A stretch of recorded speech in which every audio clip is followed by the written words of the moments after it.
नमस्कार साथियों, आप सबका पुनः स्वागत है श्रद्धा एस्ट्रो ज्योतिष में। आज हम लोग कवर करने वाले हैं कर्क लगन की कुंडली में यदि राहु सप्तम भाव में बैठे हैं तो क्या फल है। हम ये भी कह सकते हैं कर्क लगन की कुंडली में मकर राशि का राहु किस प्रकार का फल देता है। तो आइए शुरुआत करते हैं आज की क्लास का। प्रथम भाव से गिनेंगे अगर एंटी क्लॉकवाइज तो ये आएगा सातवां भाव, सप्तम भाव। सप्तम भाव क्या बताता है? सप्तम भाव हमारे जीवन में बहुत इम्पॉर्टेंट रोल अदा करता है। सातवां भाव होता है हमारे जीवन में पति पत्नी के सुख का, या ये कह सकते हैं किसी पत्नी का सतित्व, किसी पति का पत्नी व्रत धर्म यहाँ से देखा जाता है। अगर सातवां भाव निर्दोष है तो आदमी के जीवन में जो सबसे बड़ा तप है वो होगा निश्चित रूप से। और सबसे बड़ा तप क्या है? पति पत्नी व्रत धर्म का पालन करता है, पत्नी पतिव्रता होती है। तो अगर ऐसा है तो बात बात पर भीख नहीं मांगता है कि मुझे भाग्यवान बना दो, मुझे कोई जादू दे दो। याद रखिए, इसका तप सबसे ज़्यादा बली होता है। आज के जीवन में कोई कुछ भी कहे कि नहीं सर मैंने कभी कोई बुरा कर्म नहीं करा है फिर भी मेरे जीवन में बुराई आ रही है। ठीक है, आपने शायद बुद्धि आपकी जो कह रही है उस अनुसार आपने चला है। फिर वही प्रश्न आ रहा है ना, क्या आपने बुद्धि जो जुगाई है संसार में, खुद से जो बुद्धि पाई है, क्या वो बुद्धि करेक्ट है? जिस बुद्धि से आपने निर्णय लिया मैंने किसी का बुरा नहीं किया, क्या मात्र इतना कह देने से काम चल जाएगा? याद रखना है आपको, ये आपकी बुद्धि नहीं तय करेगी, ये धर्म तय करेगा। ये हमारे नियम, ये शास्त्र, ये वेद पुराण ये तय करेंगे। और इनको समझना सच में बहुत ज़रूरी है, क्योंकि साइंस तो कभी कभी काम आती है और लाइफ साइंस या दर्शन शास्त्र तो हर समय क्षण क्षण काम आता है। और अगर किसी ने लाइफ साइंस नहीं समझा, यकीन मानिए एक भरा पूरा परिवार भी तहस नहस हो जाता है, क्योंकि वो लाइफ साइंस नहीं जानता है। कैसे लोगों से डील करना है, कैसे बातचीत करनी है, उसके प्रति क्या वफादारी रखनी है, मेरा कर्तव्य क्या है, कर्तव्य परायणता, ये सब जानता ही नहीं है। वो सिर्फ शरीर के सुख को ही माने बैठा है सत्य। तो ये ध्यान रखना है आपको, सातवां भाव सबसे बड़ा तप जीवन में देता है। अभी क्या है, 10 नंबर मकर राशि का राहु। मकर राशि एग्रेसिव राशि मानी जाती है, शनि का एग्रेसिव रूप है, मंगल का फेवरेट प्लेस माना जाता है, आपको पता होगा। मकर राशि एक्सेल्ड होते हैं मंगल यहाँ। तो जब इस जातक के जीवन में इस प्रकार का कॉम्बिनेशन आएगा तो जो भी इसके पार्टनर होंगे शनि से इंप्रेस्ड होंगे, एग्रेसिव भी होंगे। और राहु का यहाँ बैठना बताता है कि वो व्यक्ति कहीं ना कहीं शुद्धता तभी बरकरार रखने में कामयाब होगा पति पत्नी के संबंधों में, जब बुध, बृहस्पति, शुक्र और चंद्रमा मजबूत हैं। एटलीस्ट 2 प्लैनेट निर्दोष हों तो बचेगा, नहीं तो ये व्यक्ति व्याभिचार पर, पुरुष पर स्त्री के प्रति बहुत ज़्यादा लालायित रहता है। याद रखिए, मैं दोबारा बता रहा हूँ आपको, बार बार बता रहा हूँ, सोचने का इतना दोष ना तो धर्म में है और संविधान में, तो आपको पता है किसी बुरे कृत्य को आपने सोचा है कि मैं ऐसा करूँगा, मैं ऐसा इस बैंक को लूटूंगा या इसके जीवन को तबाह कर दूंगा, सोचा आपने, करा नहीं है तो कोई दोष नहीं है। आपने करा है तो दोष उसका है और उसका आपको दंड मिलेगा। तो याद रखिए, राहु केतु बैठकर बुद्धि को ये विचार दे ही देते हैं, लेकिन वो क्रियान्वित तब तक नहीं हो सकता है जब तक कुंडली का ओवरऑल जो निचोड़ बनता है उसमें बृहस्पति शुक्र के नंबर अगर ज्यादा है तो बिल्कुल कामयाब नहीं हो पाएगा राहु अपने इस एजेंडे में। इसका कोई इसलिए दोष यानी निरर्थक हो गया, इसका फल जो था वो निरर्थक हो गया, फिर राहु निरर्थक हो गया। राहु को हमने बलहीन कर दिया। यहां पर बृहस्पति ने बिना दृष्टि मारे भी कमाल कर दिया। इतना ताकतवर है बृहस्पति इस मामले में। क्योंकि मोरल वैल्यू किस लिए आदमी कहता है यार, जैसे मैंने भी स्वयं कई बार कहा कि बृहस्पति आजकल का प्लैनेट नहीं माना जाता। आजकल के प्लैनेट में शनि, राहु, केतु, शुक्र, मैं बार बार बोल रहा हूं, लेकिन हमारे अपने के प्रति वफादारी, हम अपने से ही वो कर रहे हैं, विश्वासघात कर रहे हैं। तो ये विश्वासघात बृहस्पति रोक सकता है।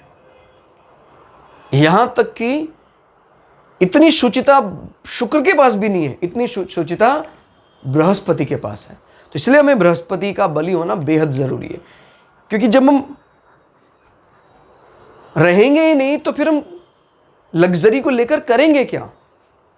हम खुद बेचैन हैं, दुखी हैं। तो लग्जरी से पहले हमारे आसपास रहने वाले लोग शुद्ध होने चाहिए, निस्वार्थ होने चाहिए। वो कौन दे रहा है? बृहस्पति दे रहा है, शुक्र भी दे रहा है। तो ध्यान रखना, बहुत जरूरी बात है, जो ज्यादातर पुस्तकें भी और ज्योतिषी भी, ये कोई मतलब सीधी रेखा नहीं है इसका फल, मैंने बोल दिया बस नोट कर लीजिए, नहीं। यही सेम कुंडली आप देख लिया ऐसी, इसी अवस्था में व्यक्ति व्याभिचार से लिप्त है, अनैतिक संबंध बनाता है। और यही एक कुंडली आप देखिए, कोई व्याभिचार नहीं है। बृहस्पति टोटोला हमने कहां बैठा हुआ है? यहां बैठा हुआ बृहस्पति, यहां भी बैठा हुआ बृहस्पति, स्वग्रही है, यहां बैठा हुआ बृहस्पति। या परिवर्तन योग में शुक्र के साथ यहां बृहस्पति यहां बैठा हुआ है शुक्र के घर में, और शुक्र बैठा हुआ है बृहस्पति के घर में। बच गया जीवन। ध्यान रखना, सबसे बड़ा तप जीवन में पैदा करता है सप्तम भाव। और अगर सप्तम भाव पीड़ित है तो वास्तव में आदमी को फिर और अधिक फिर भोजन का त्याग और तपस्याएं करने की आवश्यकता है, नहीं तो जीवन खत्म हो जाता है। फिर हमारे करे हुए सारे प्रयोग निरर्थक हो जाते हैं।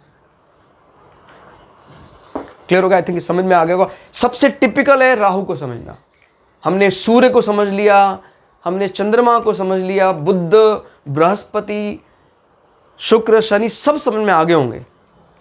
राहु कोई सीधी रेखा नहीं कि एक बार में समझ में आ जाए।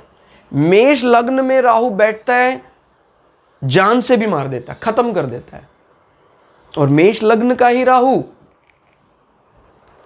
कमाल के यानी सर्वोच्च पद देता है, प्रधानमंत्री। मंत्री की बात कर रहा हूं तो मैं, एक कमाल का डिप्लोमैट बना देता है। अब आप खुद ही समझिए ये अंतर क्यों आ रहा है। क्लियर? क्योंकि कुंडली का जो निचोड़ आ रहा है उसमें बृहस्पति के नंबर ज्यादा है। तो बृहस्पति फिर बुरा होना नहीं देता है। उस डिप्लोमेसी का इस्तेमाल दूसरे के तबाही के लिए करना था, राष्ट्रहित के लिए कर दिया। ये बृहस्पति का कमाल है। मात्र दृष्टि डालने से ऐसा करता है, ऐसा नहीं है।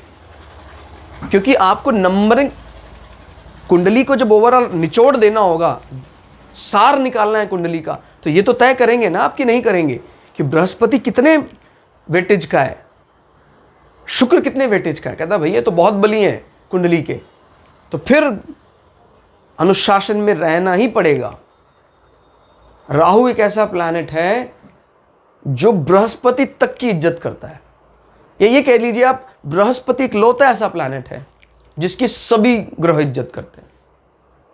सूर्य चंद्रमा को भी नहीं बख्शते हैं, वो तो राजा हैं राहु केतु, लेकिन बृहस्पति के सामने दुश्मनी में भी शराफत रखते हैं कि नहीं नहीं यार, ये तो गुरु है तो ठीक है, हम इसके दोस्त नहीं है लेकिन ये हमारा दुश्मन भी नहीं है, ठीक है, इसके सामने बैठ जाते। ये कमाल का बल बृहस्पति के पास है। और ऐसा आपकी दृष्टि में आना चाहिए बिल्कुल कि सूर्य कमजोर होना चल सकता है, बृहस्पति कमजोर होना नहीं चलेगा।